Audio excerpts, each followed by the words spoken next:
Hello everyone. I am really excited to introduce you to a dear friend of mine. Her name is Mai Heath, and I met her in my first year of the program, and I was just a student walking around the school trying to kind of soak in the surroundings, and she had come up to me and introduced herself and said that if I'm looking for an intern at the clinic to come see her, and gave me her business card. And I had an intern at that time, but in my second semester my school schedule didn't align with my intern schedule at the time, so it ended up working with Mai's, and so I saw her at the clinic, and I was really drawn to her extremely positive spirit, her fun personality, and by seeing her at the clinic for part of my first year, I really got to understand more about what naturopathic medicine is and what it can do. I learned about my health, and I learned how to, survive as a student. I learned some new strategies to approach the program, and she helped me to face some fears. So she has since graduated, and we've been in touch, and we decided that it would be a good idea to make this video, because in this video I asked her some questions about what life is like on the other side. So post-grad, what's it like how is life different from what life was like when you were studying in the program? What's real life like starting your practice? What's the reality of it?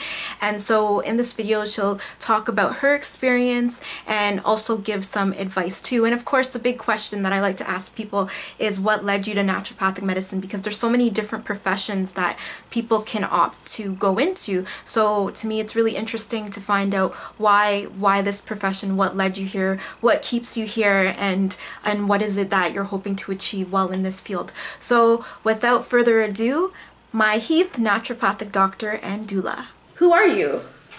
Hi, I'm Dr. Mai Heath. I'm a naturopathic doctor and a labor and delivery doula. I'm also an artist, I'm a wife and a mother, and a lover of life. What led you to study naturopathic medicine? I had a very indirect, roundabout, beautiful journey to naturopathic medicine. I was studying arts, performing arts, theater arts, live art, cathartic art, in undergrad, and loved it, and I love to study. I love academics, and after I was out in the working world, working with children, with theater arts, but then also literary arts, working in the theater community, I knew that I wanted to study more, and I wanted to take my art into a realm of healing. So I thought about drama therapy, I thought about psychology, I thought about different things like that. And in my travels, I guess, or whatever, for looking, discovering different opportunities, alternative medicine came up, and it was also something that I had been interested in particular herbal medicine. I remember being an undergrad, learning about different herbs, making cue cards for myself, buying herbs at the farmer's market, drying them in my dorm room, all that sort of thing, and using them for my own medicinal purposes. And I think when I stumbled across CCNM, or the Canadian College of Naturopathic Medicine, I kind of thought I was coming into a master herbalism program. So it was actually a really pleasant surprise to find that I was going to learn all these other modalities, and have not looked back since. That's cool that you were interested, that it was herbalism, that led you to it. There's actually a person who asked about, there was like this fair that I went to with my friend to help him out, and a lady thought that the school was just herbalism. And I'm like, no, there's other things too, but she was like drawn in by the herbalism component of it. One of the main modalities, I think. I mean, we want to give them all their equal weight, but I think that botanical medicine in particular is so effective, it's so individualized, and it's such a craft. Not to discount the other modalities, but botanical medicine is a big part of what we do, for sure. How has studying naturopathic medicine impacted your life and the life of those close to you? Naturopathic medicine has now become my life. In all actuality, it is a lifestyle. And I think that that's really apparent to you in first year, and as you go through the program and it puts you through all the hoops and changes. Sometimes you lose that, but hopefully by third year, fourth year, by the time you're in practice, and you're working with other people, that has really come back full circle and come home to you.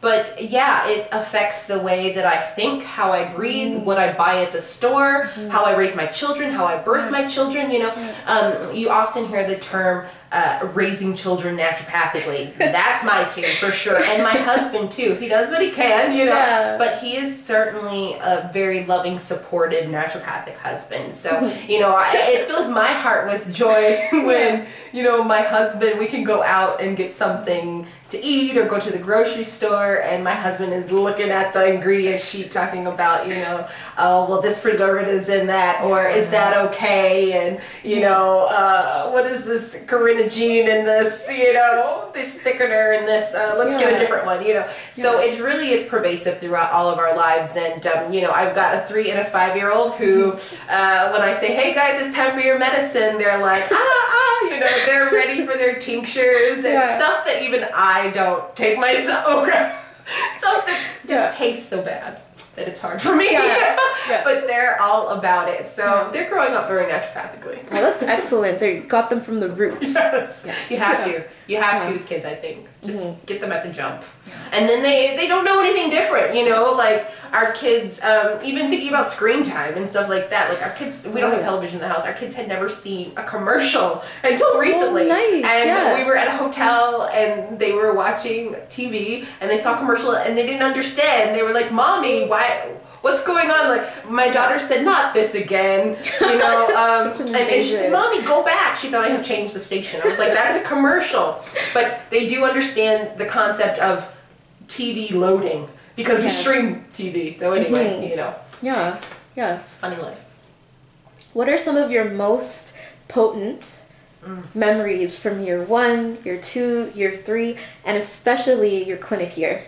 Potent memories. So, okay, year 1, my most potent memory is anatomy. And Dr. Alisia Young. Yes. Love you, Dr. She. He told me I should name my firstborn after him. Terrific. And every time, and every time, Lucia, little Lucia. Even though my firstborn is both my children are girls. But regardless, every time he sees me, he's like, how's little Lucia? So anyway, anatomy is the first thing that comes to mind for first year. Sorry, because you were pregnant in your first year, right? I was pregnant in my first year. For your first daughter. I was. And oh my gosh, anatomy too. Whew, I think I still get nightmares and chills about anatomy too. And for second year, it was the modalities. I really feel like that is when we finally really got our hands into our tools. And I think Bot Med probably stands out for me with that. I remember just hearing how challenging it was going to be, and then doing so well that, you know, it felt so rewarding and all that sort of stuff. And then third year, I'd say the clinical practice, like getting in with patients and getting into case research and caseload and working with my intern, and also the invasive physical exams that we learned, you know, the DRE, learning the gynae, all that sort of stuff. That's really what I think about third year kind of sticks out. And then fourth year was just, you feel like you're working. You feel like you're in practice. You know, you're like, I got my office, and, you know, I have my mentors and my supervisors, and, you know, and you're feeling more and more like these are my colleagues and this is my profession and all that sort of stuff. So that's what I would say are the potent memories. Because what I've heard is that like year 3 is commonly that year where everything kind of gets integrated together. So we have the pieces of the puzzle, but it's like the puzzle pieces finally fit in third year, and then fourth year is where you actually get to practice, and you go based on like your, you know, your patients that come in. So what are your thoughts on that, and in the way in terms of the curriculum like that you experienced? I mean, I could see the flow happening like that because you get so many like pieces and theory and academics in the first and second year, and by third year it's much more practical, much more clinical, and you're hearing these clinical pearls, and you are able to fit the puzzle pieces together and see how the components make a whole plan and the pieces make a whole therapeutic relationship. So I would agree with that observation for sure. It's definitely something, you know, that helps us to realize that even though we're getting all these puzzle pieces, that they are going to fit and they will make sense together. Yeah, there's like the little building blocks for you becoming a clinician. How has your life changed since going from exclusively student to now student and also practitioner and teacher? It's you know, so full. It was really full before, but really full of meeting goals and plans that someone else has set for you. You know, it's the curriculum or the assignments that your supervisor set for you, things like that. And now that I've graduated and I'm practicing in the real world, essentially, it's, you know, the goals that I set for myself. And the goals that I set for myself are not just patient visits and patient research. And I think that's what we have kind of tunnel vision about when you are an intern in school. It's like, and I'm dealing with patients. And that's great. That's what you want. But there's a lot more that goes into it. There's the practice management that goes into it. There's building a team at your clinic. There's splitting your time between various clinics or not, depending, you know, and then all of that with like work-life balance and self-care, all of that. So I think that the main thing would be now you are identifying goals for yourself as a clinician in your career, in your vocation going forward in life, and figuring out how to accomplish those things on your own timeline too.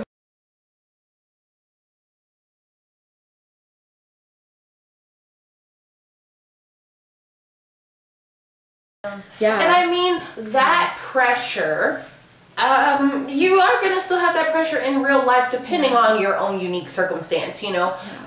If depending on the demands you place on yourself, depending on the responsibilities you have in your life, you know, and where you're at in your life. You know, if you've got house payment, car payment, daycare, bills, groceries, you know, if that's the kind of life that you have, then in a sense that sort of feeling of, oh my gosh, patient numbers from internship is going to still be like, okay, well, you know, I have to see this many patients or whatnot in order to stay afloat and to support myself. You know, that is a very, very real fact. And I think something to take into consideration and something to plan for when you are an intern. You know, what are you going to do when it's slow, or what are you going to do when it's building, all of that sort of stuff. So the pressure is still there. It's a little bit different, and then also probably a little bit more self-imposed. So how is practicing similar or different from how you imagined it would be? It is similar to how I thought it would be, and that I knew that there would be that sense of pride and that sense of accomplishment by being out on your own and feeling like, oh my gosh, I brought these patients in. I'm the one keeping these patients, you know. I'm the one who my practice hangs on and balances on, because when you're an intern, you got the Robert Shedd, maybe you got the Brampton Civic Hospital, maybe you've got Parkdale or Anishinaabe or whatever that are doing a lot of the marketing for you, that are booking your patients, that are bringing people into you or rotating them through, you know. So they are building your practice in large part. I think that that is how it's similar, and how it's different is that, I'm gonna keep it honest, they, you know, practice management or colleagues, people who have already been practicing, I do remember hearing the words 3 to 5 years to build a practice. Yes, I do remember that magic number. I do remember hearing that. So I, you know, shouldn't be surprised. But 3 to 5 years feels really long, you know, and I think too, it's kind of like, yeah, maybe it takes you 3 to 5 years, 3 months, and I'm gonna be, you know, sailing around San Tropez or something. But just kidding. But it's the time, you know, and you go out and you do everything. You give the talks, you write the blogs, you do the recipes, all the strategies for building your practice, and you're doing them right. You know, you're doing them really, really well, but it still takes time. And so anyway, I think that that is probably what I didn't really expect. I didn't prep myself for the patience. I did not prep myself for the patience of building a practice.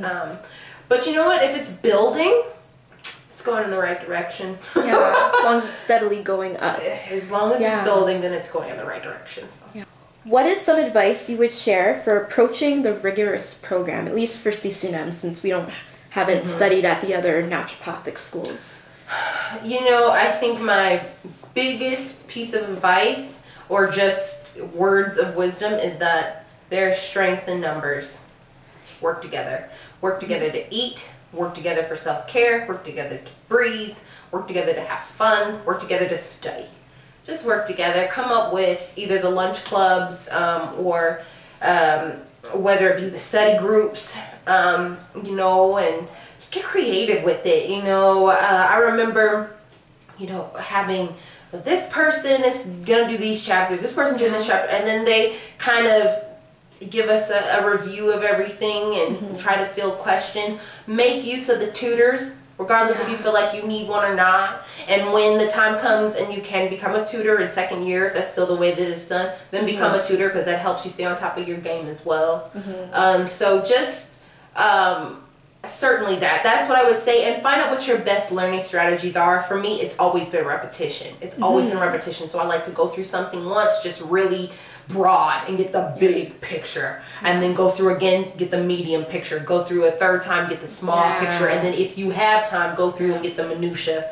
But you know, so that's what I would say. I agree with that for sure. Like the going through multiple times, even like drawing pictures, diagrams. See, and that those are strategies for some people. It's like, that's what I'm saying. Figure that out and use that and count on that for all the 4 years, and for studying for NPLEX and all of that sort of MOSCEs, OSCEs, all that sort of stuff. Use that, rely on that strategy and use it for all the years to come. Would you have any advice for going about like formulating those study groups, things like that? Because, you know, we're all kind of different personalities, and some of us work better with others, but we can also learn from each other too. But when it comes to that, sometimes... You know what I would say about that? I think any group of people, any cohort of people, can fall into what we sort of negatively like to say as cliques or cliquey. I think that a lot of times you want to say, oh, well, that's very high school, but I think that it's just, that's how people operate. You know, that's how people we are. I think it's human nature. You're gonna gravitate toward people where you feel safe, where you have a good time, where you feel happy, and things like that. So that's one part of it. I think that too, if you feel like, okay, well, I'm not a part of that group, or I'm not a part of that group, but you feel like maybe that there's some people in that group that you could jive well with, you could learn well from, you could teach to, then just approach them and say, hey, I know that you guys have a study group. Is there room for someone else? I was always the person just initiating things, you know, like, hey, I want to have a lunch club. This is how it would work. This is how many people I'd like to have. You know, and either if I'm putting it on social media or on the class forum, sending it out in a class email, putting up flyers, anything like that. Just don't be afraid to ask. Don't be afraid to be told no. Don't be afraid to say no sometimes. You know, give people the freedom, and you take the freedom and the liberty as well. But certainly, if you see groups of people and you think that you could be a good addition, even not necessarily socially, but you know, academically, then approach them and try to get into it, because you need to do what you need to do to be successful, you know, and if that's what it takes, then go ahead and do it and put yourself first in that respect. What are some future projects that you're planning to bring into fruition? I love this question. I am working with some really funny people. I'm working with Mai Heath, who's my husband, and a comic and an artist and a writer, and working with some of his colleagues that are comics and have performed all over the country and in other countries internationally and things like that, to put together an event that integrates both healing and laughter. So I'm really looking forward to that event. It's called Sharing Best Practices. And definitely we'll give you some more information when that's gonna come out and things like that. I'll say as a side note, it was supposed to happen this February 22nd or 21st, I think it was. We had been like prepping for this event for weeks, like about 6 weeks or more, and we had raffle prizes. We had donations from beautiful organizations, holistic organizations. We had been marketing and doing all this really fun stuff, had a guest list together, had performers together, and it was going to go up at the Flying Beaver here in Cabbagetown where I practice, or one of the places where I practice. And then a couple days before the event, the Flying Beaver suffered a fire, and I actually just walked by. Unfortunate. Oh my gosh! I just walked by there today just to kind of look and see, and they're, you know, all boarded up, and there's a sign like, you know, we're closed, and so we're definitely feeling for them, because gosh, I'm sure that changed their whole life. We were definitely disappointed because we're really looking forward to this event. So like I said, I've been talking with Mark, and he's been talking with his colleagues, so we're certainly gonna get that put back up as soon as we can. I'm really looking forward to it. I think it's going to be a lot of fun. Yeah. Hey, healing and laughter, two of the most important things that we need in our lives. So the two together, that's even better. I think so too. What are you most passionate about in the field of health? I really like working with women. I really like working with reproductive health, fertility health, preconception health, thinking about fertility as a marker for health. So yeah, I love women's health and helping women with, you know, hormone imbalances and mood disturbance and really anything that comes up, because we are so much more than our reproductive tracts, but you know, that is definitely a mental, emotional, and complex system. So you could certainly just focus on that, but yeah, working with women, working with mothers, working with families, and the children that come, and the elders that we grow into. That's what I like. Yeah. What are some words of wisdom you have for prospective or current students of naturopathic medicine? Come see me. Come talk to me. Come preceptor with me. Come have lunch with me. Like, just build a relationship with the colleagues, with the people in our profession, with mentors. You know, make sure it's something that you really want to do, and that in itself can be hard to figure out. So ask lots of questions. Be leery of anyone who is, you know, dissuades you or discourages you from asking all the questions that you want and need to help you make an informed decision. I would say look at both sides. Like, there's obviously a lot of good and benefits that there is to being a naturopathic doctor. And look at the cons as well. Look at the difficulties and the struggles and see, like, is this something that I'm prepared to meet? You know, what are my goals, and is this something that I'm going to be able to use to achieve them? And things like that. I think I'd go on and on and on, so I'll try to keep it short and just say, develop those relationships and those networks and add me into it. I want to meet you. And you can find me at Path to Vitality in Cabbagetown at 439 Parliament, where I have my general family practice. You can also find me with the West End Naturopathic Doulas, and that is a mobile clinic, so we're all over. And I do hope that you reach out and, you know, so that we can share an experience together.